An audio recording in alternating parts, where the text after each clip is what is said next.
Muy bien, pues vamos comenzando con esta aportación.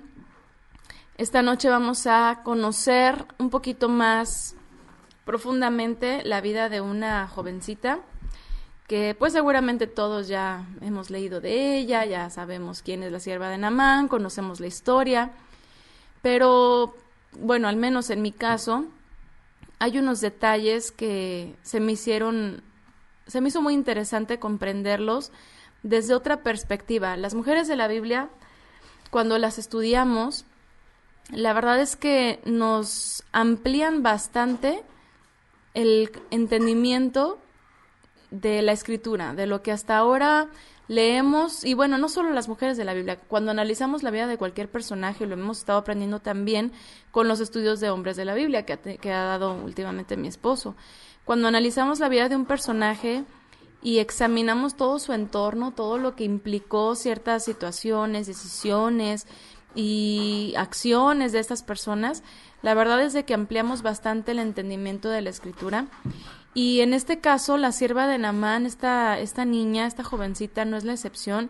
Y además de que se me hizo algo muy, muy hermoso el ver a través de ella una instrucción para nosotras las madres de adolescentes, porque es algo que nunca me hubiera percatado yo con solo leer el texto. La verdad es de que pues el texto lo hemos leído varias veces.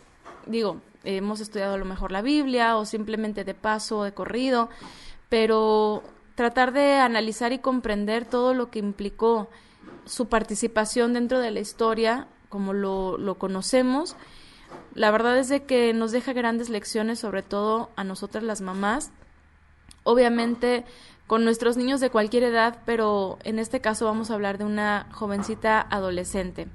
Y bueno, la historia de esta niña, obviamente no hay un dato preciso, pero tenemos como referencia el reinado del rey Joram, el cual reinó entre el 852 y el 841 antes del Mesías, aproximadamente. Entonces es más o menos la época, yo calculé un poquito que pudiese tratarse del 853, 854 aproximadamente. Entonces, esta historia la vamos a encontrar en Segunda de Reyes. Aquí tienen el ISORD en la pantalla. La vamos a encontrar en Segunda de Reyes capítulo 5. Vamos a leer por aquí. Dice, desde el verso 1, Naamán, jefe del ejército del rey de Aram, era hombre muy estimado y favorecido por su señor, porque por su medio había dado el Eterno la victoria a Aram. Este hombre era poderoso, pero tenía lepra. Habiendo salido algunas bandas de arameos, trajeron de la tierra de Israel una muchachita que se quedó al servicio de la mujer de Naamán. Dijo ella a su señora, si mi señor pudiera presentarse al profeta que hay en Samaria, pues le curaría de su lepra. Fue él y se lo manifestó a su señor, diciendo, esto y esto ha dicho la muchacha israelita. Dijo el rey de Aram, anda, vete, yo enviaré una carta al rey de Israel. Fue y tomó en su mano 10 talentos de plata, 6,000 siclos de oro y 10 vestidos nuevos. Llevó al rey de Israel la carta que decía, con la presente te envío a mi siervo Naamán para que le cures de su lepra. Y bueno, es una historia que por supuesto es importante analizar y comprender en todo su contexto, como siempre, a la lupa. Déjenme ampliar aquí el ISORD, perdón. Gracias. Como siempre, les recuerdo que es importante que vayan a comprender, a conocer toda la historia. Mi esposo, por ejemplo, habló hoy de Giesi, un personaje aquí implicado. Yo le comentaba a mi esposo que sería ideal, que sería muy bueno que hablara pronto de Naamán también, porque bueno, hay otra apreciación. A mí me gusta mucho analizar a los personajes de la Biblia porque de verdad da una apreciación diferente. Es como situarse en diferentes puntos de un terreno y verlo desde diferentes perspectivas. Cómo ve cada personaje la historia. Aunque leamos 20 veces la historia de los reyes y comprendamos en su contexto la historia de los reyes, no la vamos a ver nunca como se percibió desde Naamán, o como se percibió desde Giezi, o como se percibió desde esta niña, o como se percibió desde Eliseo, desde Elías. Imagínense cuánto vivió de una manera tan particular y tan única cada personaje de la Escritura. Entonces, es muy importante que analicemos y que nos empapemos con estos detalles que no vamos a ver sino entre líneas, solamente viéndolos desde la perspectiva del personaje. Entonces, bueno, estamos hablando de una niña que dice que era muy pequeña. En hebreo tenemos aquí la frase que dice Naara Kataná.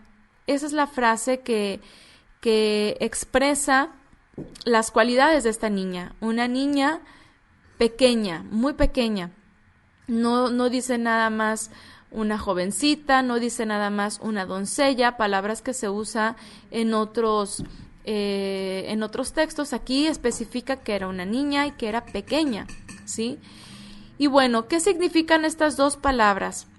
Naara, la palabra Naara significa niña o muchacha, que comprende desde la infancia y la adolescencia.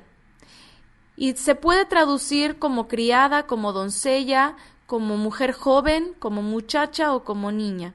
Pero entendiéndola junto con la otra palabra aquí mencionada que es katán, que es la raíz, kataná es el femenino de la palabra raíz que es katán, que significa breve, chico, joven, menor, pequeñez o pequeño.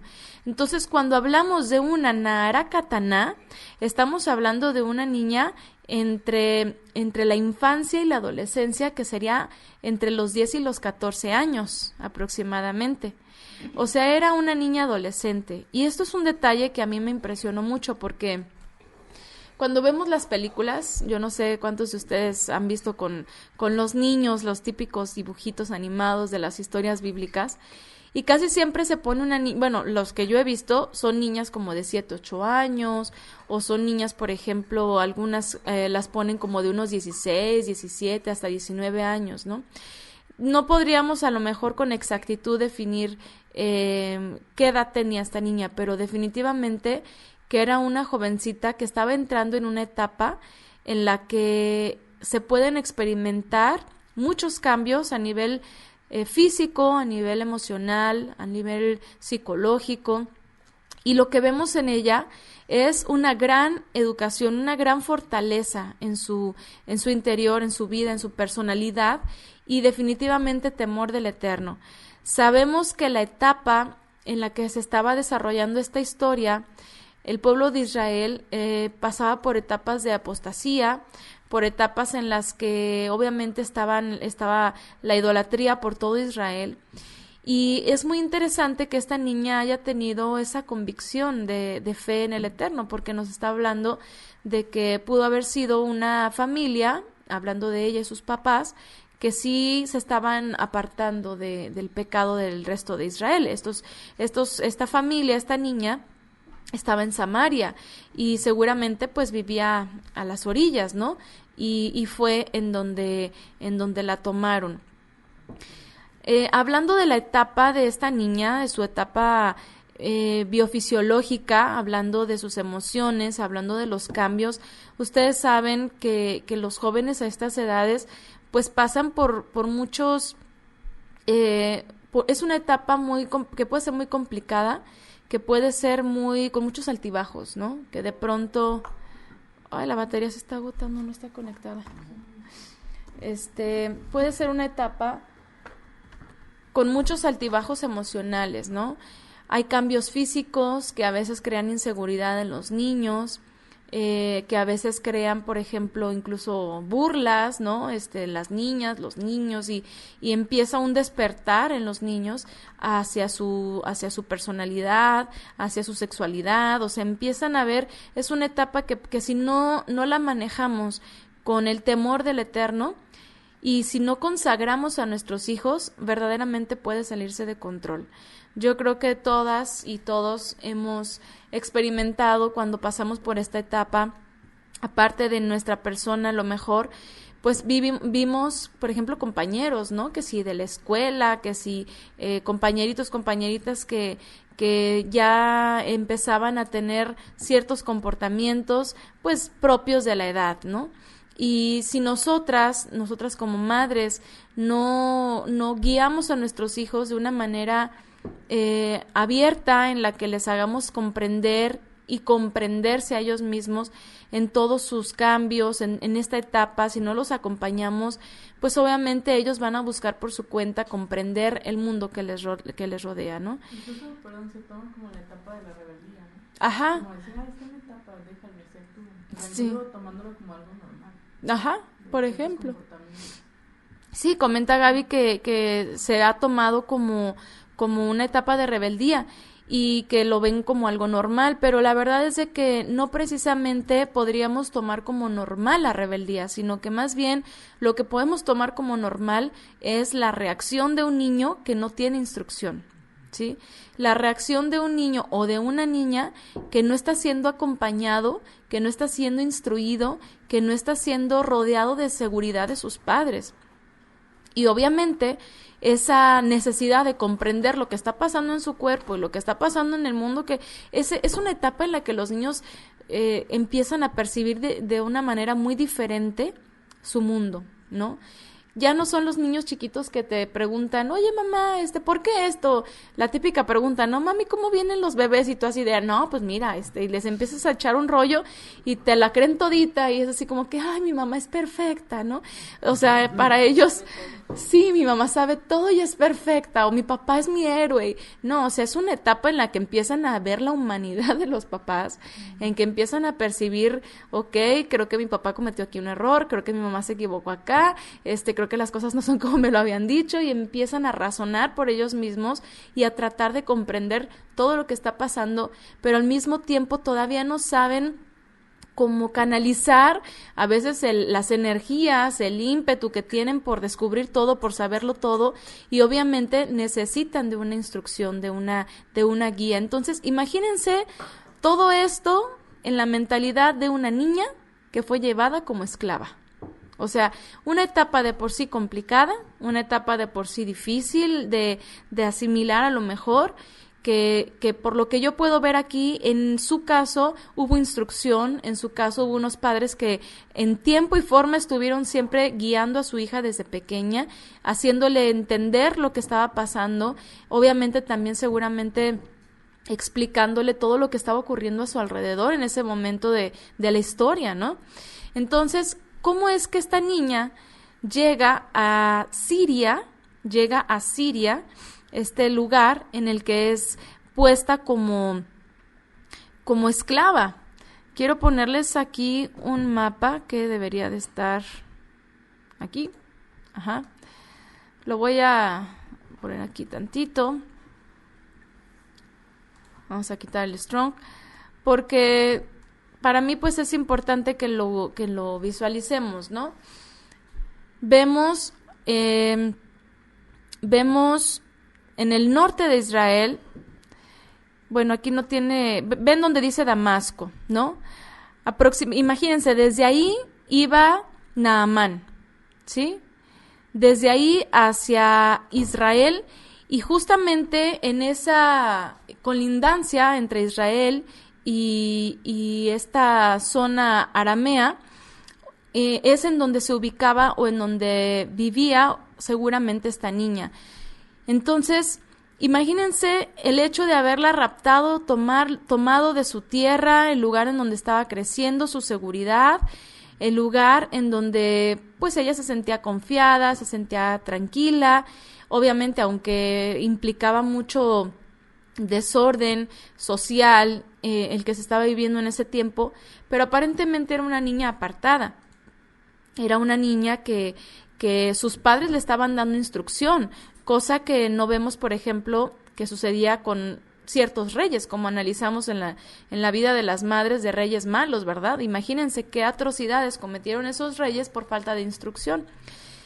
Esta niña fue tomada dice la escritura, que por un escuadrón de los sirios que salieron a merodear.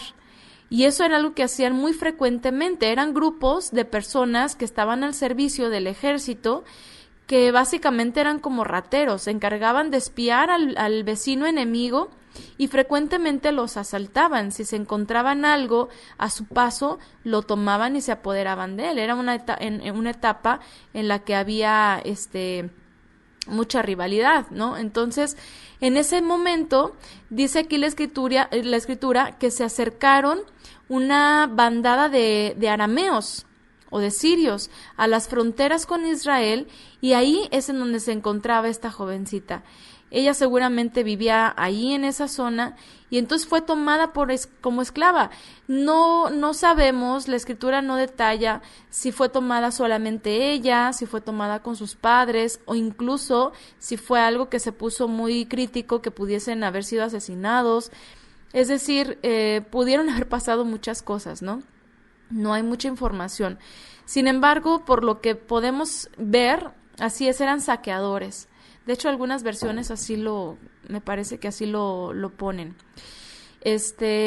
Por lo que podemos ver aquí, pues obviamente fue una situación en la que aparentemente se la llevan solamente a ella. O sea, no se menciona nada de sus padres en ningún momento.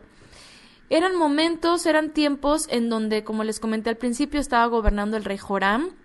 Rey Joram fue hijo de Acab y de Jezabel. Entonces, imagínense, aunque Joram no hizo tanta atrocidad como sus padres, pero también obviamente había idolatría, era un tiempo de hambruna, era una etapa, si ustedes se van y analizan la vida de Eliseo, se van a dar cuenta que pues era una etapa, una época en la que había mucha hambruna en el país.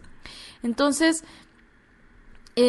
imagínense lo que ya de por sí estaba viviendo la niña, lo que a lo mejor con lo que estaba creciendo, con lo que veía, con lo que escuchaba, y de pronto es tomada y la quitan de su seguridad, porque puede haber hambres, puede haber situaciones incómodas, pero mientras estén en familia todo está bien, ¿no?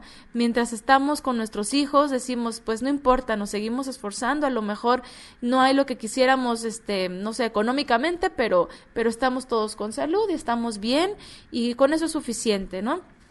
Y más cuando tenemos la seguridad en el Eterno. El pueblo de Israel en ese tiempo obviamente seguía adorando a Baal, y aunque no era algo que era tan abierto como cuando estaban Acab y Jezabel, seguramente, o lo más probable es que la familia de esta niña no fuera tan idólatra, o no fuera idólatra, como lo eran el resto de los israelitas, ¿no? Y seguramente pues le enseñaron a esta niña una convicción de temor al Eterno. Bueno, algo muy, muy interesante que vemos en la historia de esta niña es que fue privada de su libertad, pero aprendió a mantener la calma. No se dejó no se dejó caer a lo mejor en alguna depresión, sino que vemos una niña emocionalmente estable, emocionalmente fuerte. ¿Por qué? Porque ella aprovechó muy bien una situación.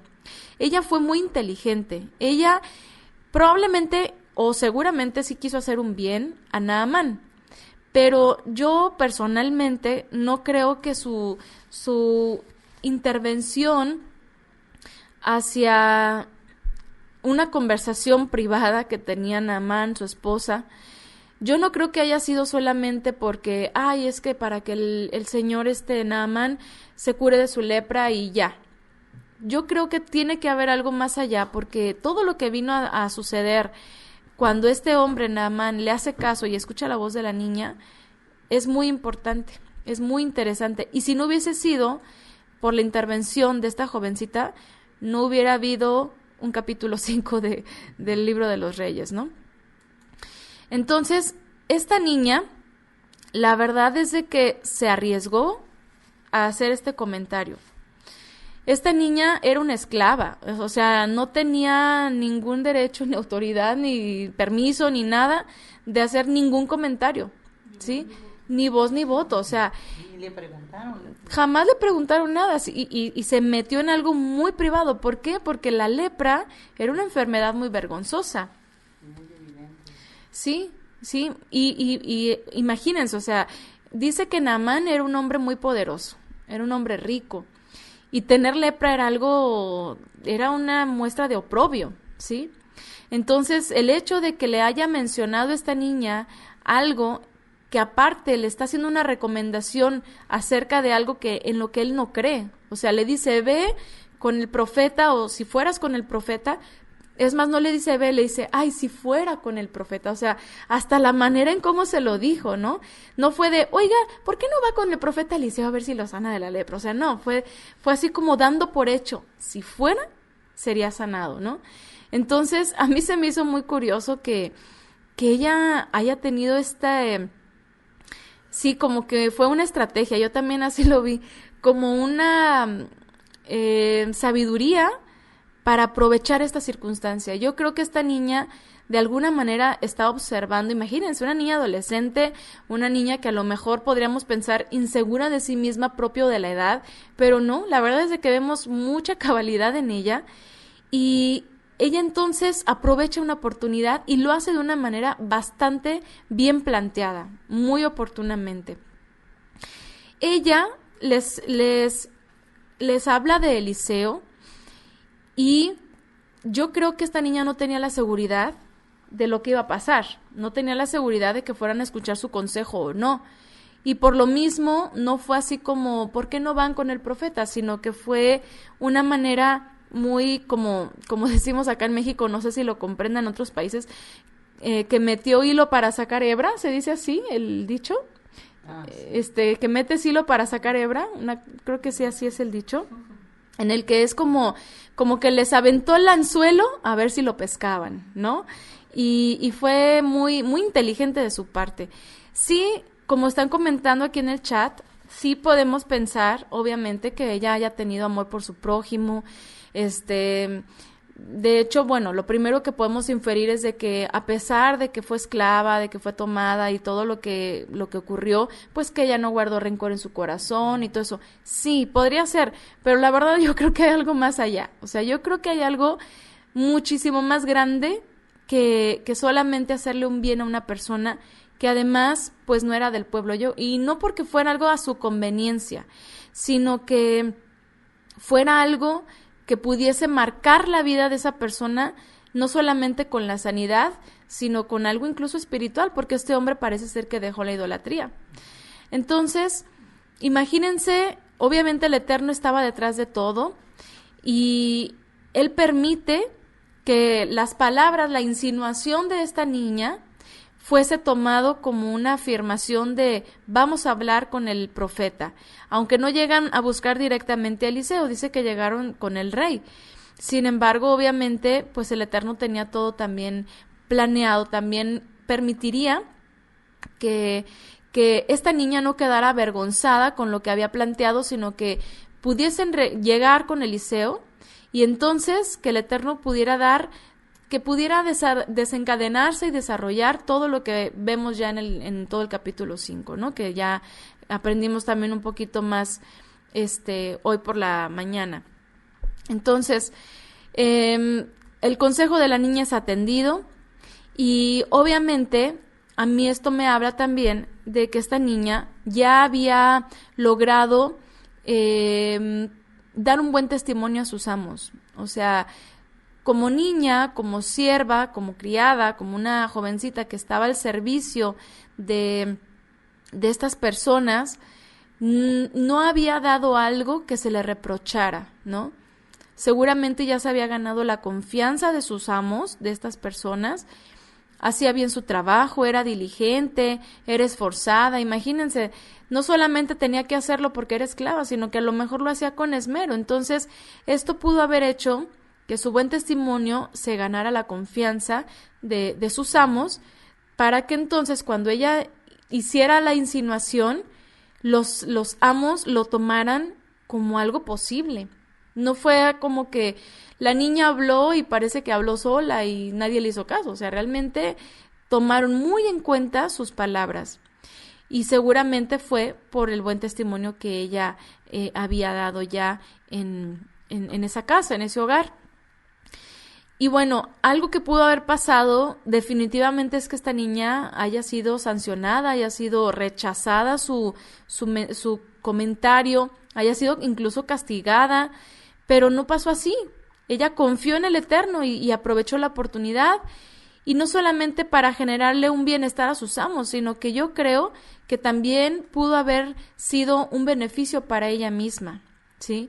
Seguramente, y es algo que no dice la Escritura, pero pudo haber obtenido beneficios también de gratitud de parte de sus amos por haberles dado la oportunidad de saber de Eliseo, porque si no hubiese sido por el comentario de ella, ellos nunca hubieran acudido a Eliseo. O privilegios, o incluso ser repatriada, o sea, a lo mejor incluso, ¿sabes qué? Te ganaste tu libertad, ¿no? Yo me gané la sanidad, tú te ganas tu libertad, o sea, es algo que no sabemos, obviamente no dice la Escritura, pero sí se ve mucha astucia en esta intromisión de la niña, o sea, sí se ve astucia, se ve sabiduría, porque no solamente supo aprovechar la oportunidad, sino que supo cómo hacerlo. Se ve dominio propio, porque tampoco vemos una niña desbordada, una niña que a lo mejor tuviera problemas emocionales, o su manera de expresarlo, o incluso a lo mejor que una niña que por lo contrario haya expresado en su corazón: qué bueno que tiene lepra, ¿para qué me hizo esto? ¿No? Ahí está su merecido por saqueador. Pero no, o sea, al final de cuentas sí vemos amor al prójimo, sí vemos dominio propio, pero sí vemos astucia y sabiduría en una niña, ¿sí?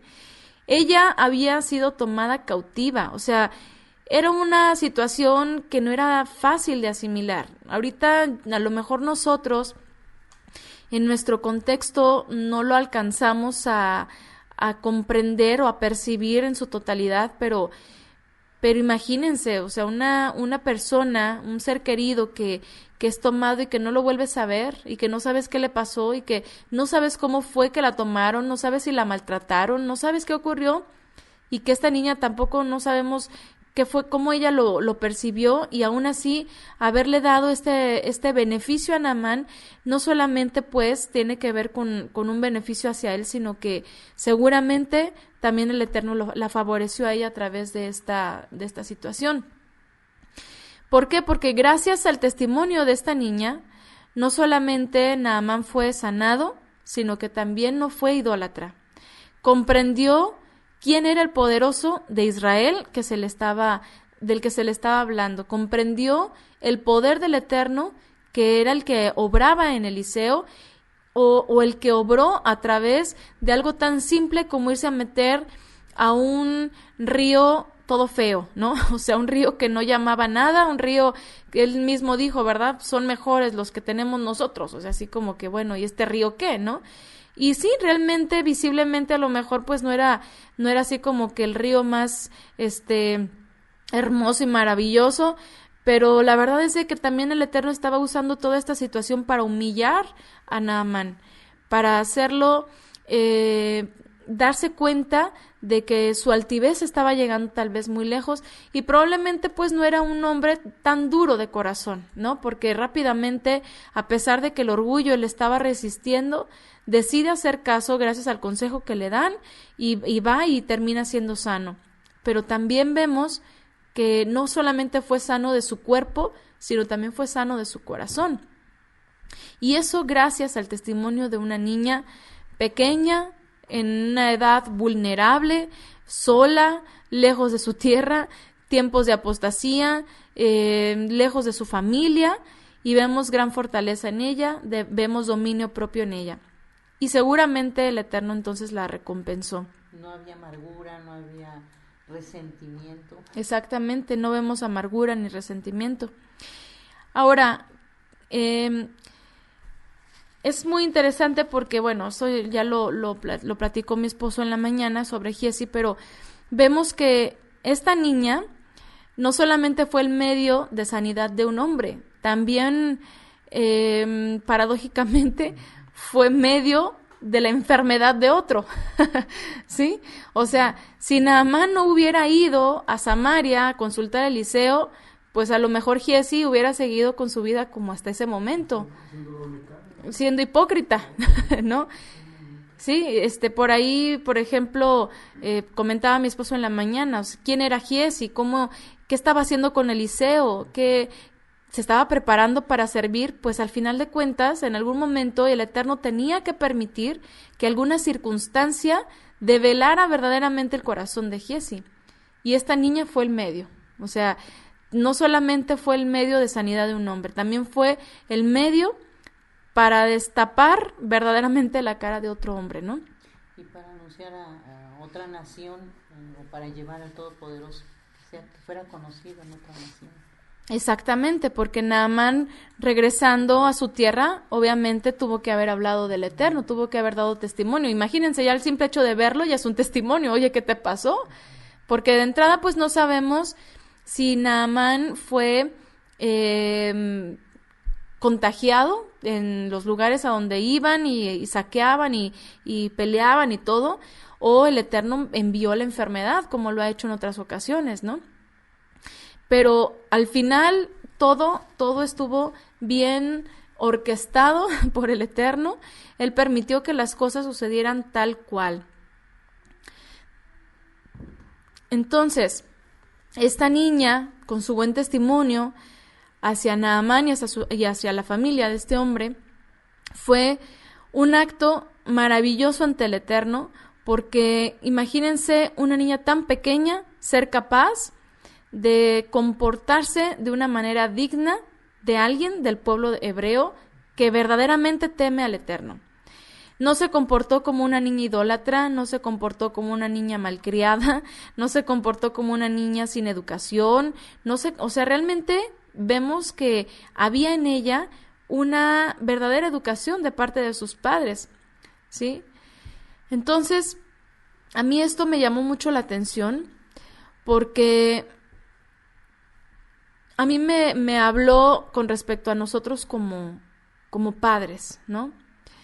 Nosotros como madres o como padres, ¿qué trabajo estamos haciendo con nuestros niños? ¿Cómo los estamos guiando? ¿Cómo los estamos instruyendo? ¿Cómo los estamos preparando para la hostilidad del mundo, para enfrentarse a situaciones en las cuales tienen de dos, o callar su fe o exponerla, ¿no?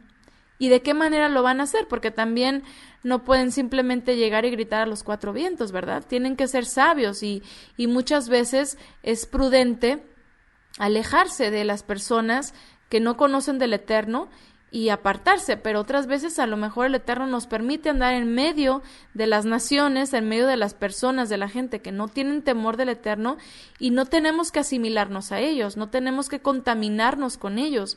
Esta niña, si hubiese sido del promedio de los israelitas de su época idólatras, pues a lo mejor nunca hubiera tenido, jamás le hubiera pasado por la mente el poder del Eterno para sanar a Naamán, ¿verdad?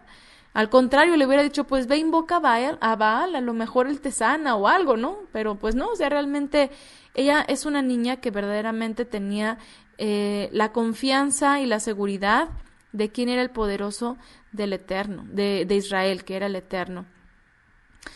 Y bueno, algo interesante que podemos recordar son las palabras de Yeshua.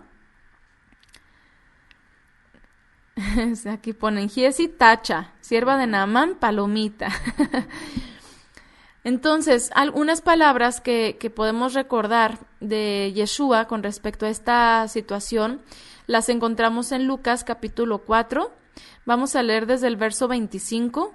Dice, les digo de verdad, muchas viudas había en Israel en los días de Elías, cuando se cerró el cielo por 3 años y 6 meses, y hubo gran hambre en todo el país, y a ninguna de ellas fue enviado Elías, sino a una viuda de Sarepta de Sidón.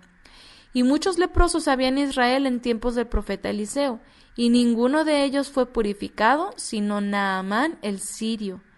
Fíjense, ninguno de ellos fue purificado, sino Naamán el sirio, gracias a la intervención de una niña. Obviamente, gracias al poder del Eterno, evidentemente, pero el Eterno usó a esta niña.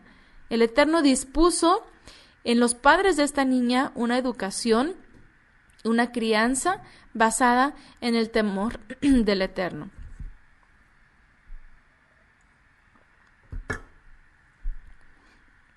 Dicen por acá, yo creo que el peor enemigo En este momento es la tecnología, cuando ahora ya está al alcance hasta de los bebés. Después de sacarles eso es una lucha. Así es. Bueno, estas palabras de Yeshua nos dejan saber que el Eterno quiso que todo ocurriera tal cual como pasó. Incluso el hecho de que esta niña hubiese sido raptada, también así el Eterno lo permitió, y aún en esa circunstancia esta niña fue protegida, fue cuidada por el Eterno. Naamán, un hombre extranjero, fue contagiado por esta enfermedad, seguramente contagiado, una enfermedad que ni todo su poder ni toda su riqueza le iban a poder quitar. Solamente en el Eterno está la restauración hacia su vida, ¿no? Y el Eterno quiso darle a este hombre la oportunidad de conocer el poder del Eterno, del poderoso de Israel, el único Elohim verdadero, y el medio para eso fue una niña. Y después de la grandeza de este hombre, después de su alto rango, de su importancia, de su presencia, de su prominencia, al final de cuentas tenía que agradecerle a una pequeña por haberlo guiado hacia su sanidad. Entonces, imagínense qué dicha poder ser un instrumento útil en manos del Eterno de esa manera. Y esa niña, lo importante aquí es que estaba lista para ese momento. Eso es algo muy, muy importante, porque es ahí en donde entra la pregunta que les mencioné. ¿Cómo estamos preparando a nuestros hijos para servir al Eterno? ¿Cómo estamos preparando a nuestros niños para que en el momento menos esperado y en la circunstancia menos pensada, ellos sepan reaccionar oportunamente, sepan actuar oportunamente cuando se trate de intervenir para que el Eterno sea exaltado y sea reconocido? Yo me preguntaba, ¿mis hijos tendrían la seguridad y el valor de hacer lo que hizo esta niña? ¿Cómo reaccionaría? Yo lo primero que pensé fue, ¿qué pasaría si fuésemos nosotros los que estuviéramos en esas circunstancias? Se llevan a Shirley, o se llevan a Joel, o se llevan a Mical. O sea, imagínate. Yo dije, híjole, de entrada el dolor tan grande de los padres. Y más ahorita con lo que vemos hoy en día, ¿no? De tantos raptos y secuestros y esto y lo otro, o sea, una impotencia te quitan tu vida, o sea, la verdad es que te quitan lo más preciado de tu vida. Entonces, tratar de comprender lo que estaba viviendo esta familia es algo inimaginable. Yo creo que tantito podemos nada más decir, sí, seguramente fue algo muy duro, ajá, pero de verdad, ¿lo podemos experimentar? Pues obviamente no. Y el Eterno no lo quiera, que nunca lleguemos a experimentar una situación así, definitivamente, pero algo muy claro aquí, y tampoco vamos a estar esperando a que el Eterno nos mande una prueba de esas, pero nuestros hijos, ¿cómo están siendo discipulados? Nada menos cuando salimos, cuando se enfrentan a personas con preguntas que les hacen sobre su vida, sobre su fe, en nuestro contexto, por ejemplo, que de pronto tenemos contacto con personas que no saben o nunca han escuchado respecto al aprendizaje fuera de las instituciones educativas, y nos preguntan o les preguntan a los niños, a veces se van directamente con los niños y así chiquititos como los han visto, y incluso Shirley, por ejemplo, la más chiquita, es de ¿en qué grado vas? O ¿a qué grado pasaste? Cosas de ese tipo, ¿no? Y es así como que, no, yo estudié en casa, o sea, lo han aprendido ya a responder, pero al principio cuando Joel estaba más chiquito, yo me acuerdo que nomás se le quedaba viendo a la persona, así como que, ¿qué te contesto, no? O sea, como cuando estaba, no sé, de 4 o 5 años, ¿no? Digamos lo que estaban pasando de preescolar a primaria. Entonces, yo me puse a pensar cómo estamos nosotros instruyendo, bueno, vamos a usar la palabra más asertiva, yo creo, cómo estamos discipulando a nuestros niños. Porque al final, nuestros niños, que obviamente no son nuestros, sino que el Eterno nos los confió, nos los puso en nuestras manos y nos dijo, discipúlalos para mí, enséñalos, guíalos, instrúyelos para ser un instrumento útil en mis manos. ¿Cómo los estamos discipulando? ¿De qué manera les estamos formando su mentalidad? los estamos haciendo débiles, los estamos haciendo susceptibles a las cosas de este mundo, o los estamos haciendo fuertes en su espíritu, en su mente, en sus emociones, y les estamos enfocando su esperanza en las cosas celestiales y eternas. Cuando hablamos del aprendizaje y cuando hablamos del discipulado, de la enseñanza, pues obviamente una de las partes en las que consideramos pues es el aspecto académico, ¿verdad? Decimos, bueno, es que los niños tienen que ser instruidos también en el conocimiento, porque pues en algún momento van a ser proveedores o en algún momento van a tener que trabajar y tienen que aprender y ir a la escuela y todo esto, ¿no? Pero al final de cuentas, eso ya es algo relativo, o sea, tú puedes guiar a tus hijos en los caminos del Eterno y el conocimiento va a venir en el momento que tenga que venir y van a adquirir el conocimiento que necesitan en los momentos que verdaderamente lo requieren. Dicen por acá, Filipenses 3:15, algunos a la verdad predican a Yeshua por envidia y contienda, pero otros de buena voluntad. Dice, esta enseñanza también me recuerda a José, exactamente, que en lugares extranjeros deciden a corta edad ser testimonio. Sí, exactamente.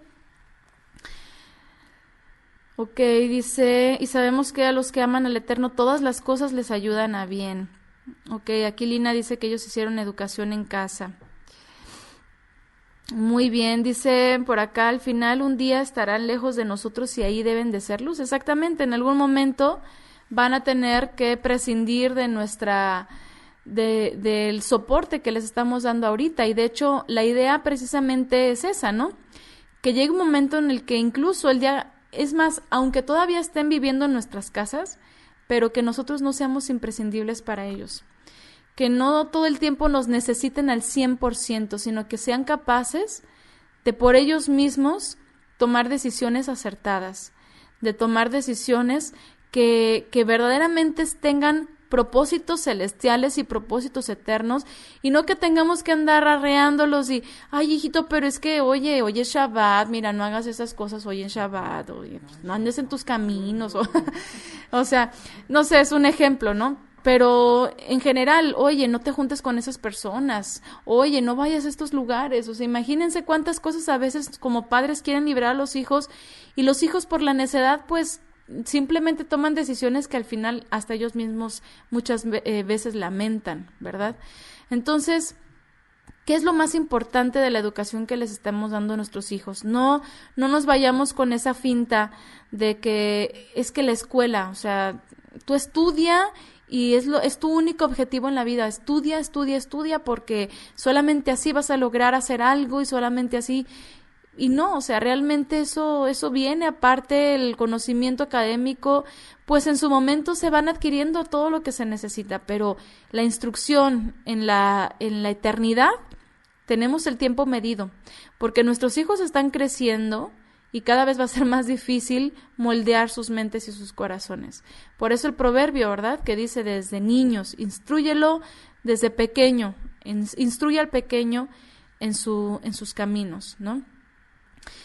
Y bueno, esto me recordó también a las palabras del Eterno hacia Israel en Deuteronomio, cuando les dice, Deuteronomio 6, escucha Israel, el Eterno tu poderoso, Él es el único, ama al Eterno tu corazón con toda tu alma, con toda tu fuerza.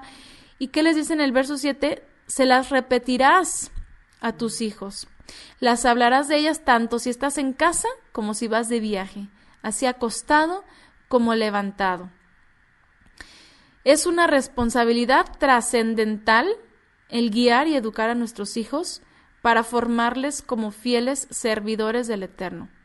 Esto, si yo pudiera resumir la historia de esta niña, sería esto: la responsabilidad trascendental de guiar, de instruir a nuestros hijos para formarlos como verdaderos y fieles servidores del Eterno en el reino.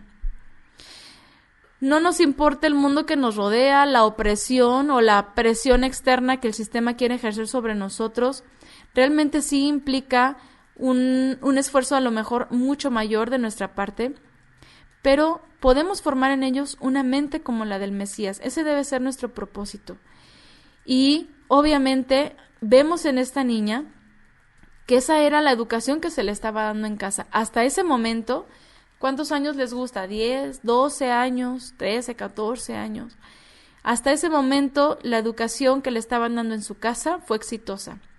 Y así, con todo lo que el Eterno permitió que sucediera, fue un instrumento de bendición y fue un instrumento útil en manos del Eterno.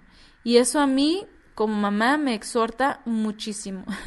Me exhorta muchísimo y me anima y me motiva a esforzarme cada día más y me alienta muchísimo porque desde hace mucho, de hecho nunca lo he hecho, nunca he comparado a mis hijos con los niños escolarizados, por ejemplo, pero si de por sí comprendía que nuestros niños son diferentes al resto de los niños, y hablo de nuestros niños todos aquellos que están instruidos en la palabra, nuestros jóvenes, por ejemplo, también, que se han instruido en la palabra, pues aún con este testimonio de esta niña, con mayor razón, y yo pienso, y es mi oración, que el Eterno afirme las palabras que les hemos transmitido a nuestros hijos en el corazón de ellos y en sus mentes.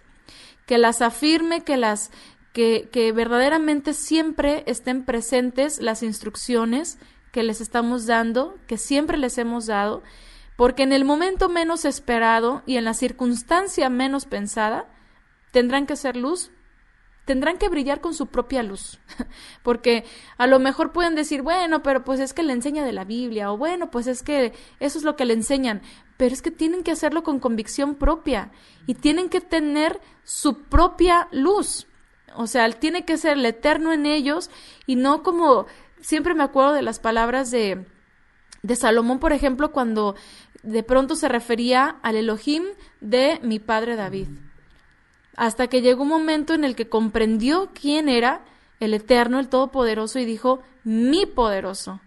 Y ese es como que el objetivo de nuestra crianza, ¿no? De nuestra educación.